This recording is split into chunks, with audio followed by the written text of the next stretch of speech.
I want you to imagine this. It's 2018. You just got home from school. You go to the freezer. You get some pizza rolls. You boot up your PC or your phone or your Xbox. You call your friends and you hop on Roblox. It doesn't take more than 1 minute of scrolling to find the next game you and your friends will be playing for the week or the month, or you'll keep coming back to on and off for the following months in that year. You'll have a blast, a great time playing it.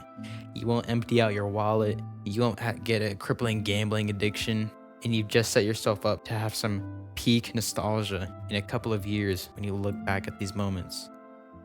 That's the downfall of Roblox because I can no longer say, nor anyone I know can say that they have found a game that does that for them or their friends. What game specifically am I talking about? Just to list a couple: Phantom Forces, Arsenal, Dungeon Quest, Robloxian High School, Vehicle Simulator, Bee Swarm Simulator, Pet Simulator 1, Retail Tycoon, Theme Park Tycoon, Restaurant Tycoon 1 and 2, Natural Disaster Survival, OG Adopt Me, Neighborhood of Robloxia, Meep City, Death Run, Booga Booga. There's so many I could list off, but I can't because there's too many.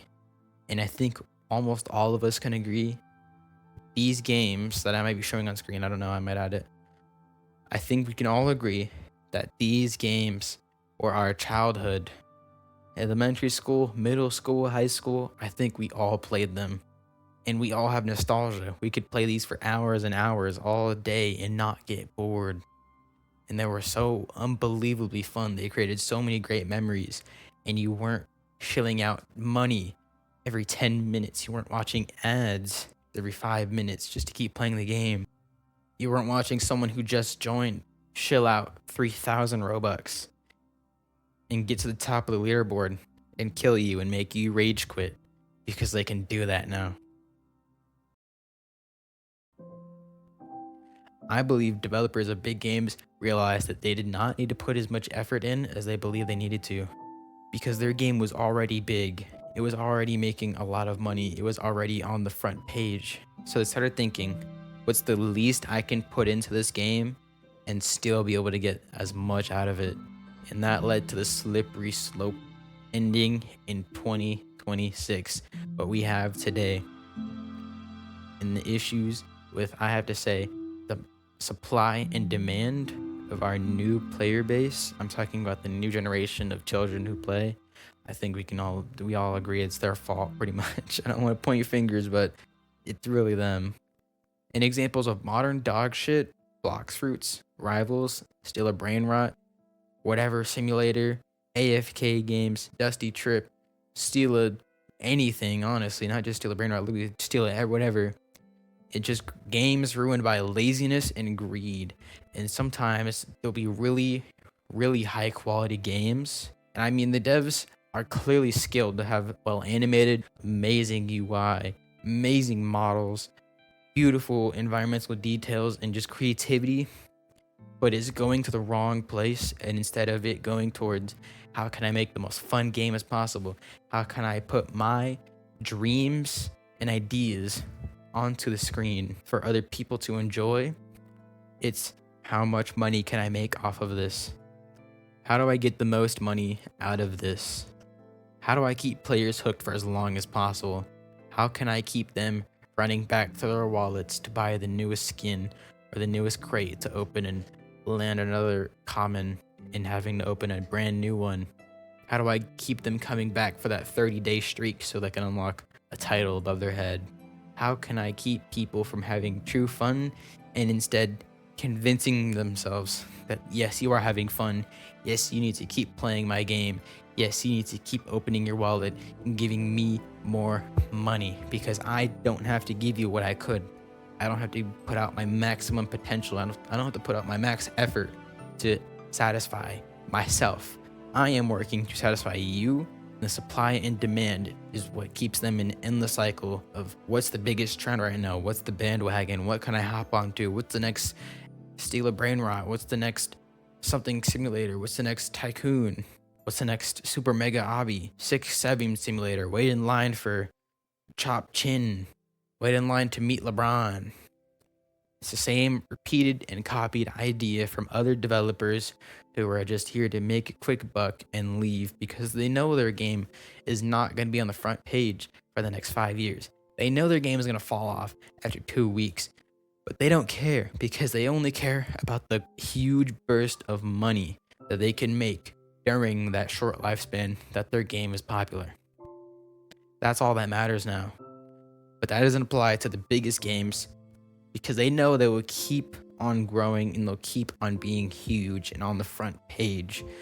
Blocks Roots, Rivals, Steal a Brain Rot, all those things, Dusty Trip, they're the biggest in the game when it comes to, they're the biggest players in the game when it comes to pushing for soullessness and lack of creativity and the leading passion from Roblox as we know it, because they want to fill their pockets and buy their next Lamborghini and their next Bugatti, because trust me, Jandel makes a lot of money.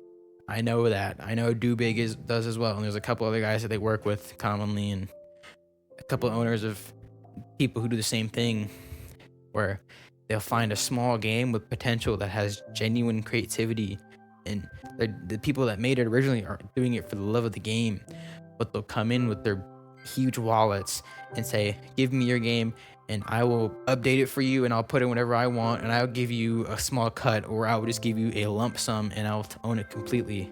And the devs, overwhelmed by how can I keep up with this because my game just blew up, I don't know if I can do this all, it's only 30 people working on this game, then they sell out and the game no longer becomes fun, it becomes a bank. Or people go in and just throw money at the teller and say, give me a short dose of dopamine. Another problem is that the kids that play these games are not creative or original themselves because they only play games that their friends play. I've noticed these people don't even enjoy it most of the time. They only have fun because their friend said it was fun, but he thinks the exact same thing because his friend said it was fun. But is it? It's not. They don't believe it in themselves, but it's the bandwagon that they have to keep playing it. The millions of players playing at once in Steal a Brain Rot. The millions of other people thinking the exact same thing. Even the bots that the developers put in just to push their game to the front page. The kids do not know what a good game is. They couldn't, if you put them in a room and told them to think of the greatest game possible, all they would do is make a brand new Steal a Brain Rot. They wouldn't create something original. They wouldn't create something new, something genuinely fun in their minds. They could not create a new joy for themselves, and they now rely on the developers to give them their dose of happiness, but they aren't able to create it themselves. They become like a crack dealer to the children. Like I said earlier, this does not apply to every single Roblox game, only a couple. I could go on and on about the modern games that do still have a huge propellant of passion and hobby and doing it for the love of the game.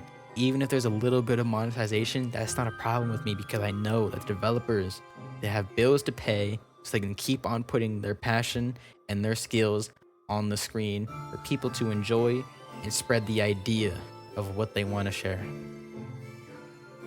Just to list a few, I'm not saying this counts for every single big game on Roblox, like with a couple thousand players, but this includes for most of the front page games that you see today. I think the biggest one right now that is still being pushed and developed by pure passion and love of the game is Black Hawk Rescue Mission. And there's a couple hidden gems that I've recently been playing. I could name so many, but they're not big. A very small group of like-minded individuals in a small community are the only ones that are keeping it alive and keeping the devs motivated to keep developing. I've talked long enough, but I think you get the point. That most originality and creativity is rare and getting overshadowed with very few exceptions.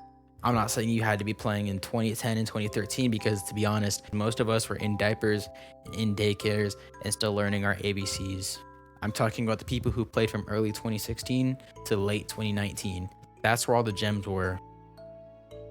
You're now at the end of the video, and I just want to say thank you for watching. I've been complaining to my friends about the video topic for months now, and I don't even, probably longer than that, to be honest. I've noticed it for so long, and I've absolutely hated it. There's just less and less games for me to play now.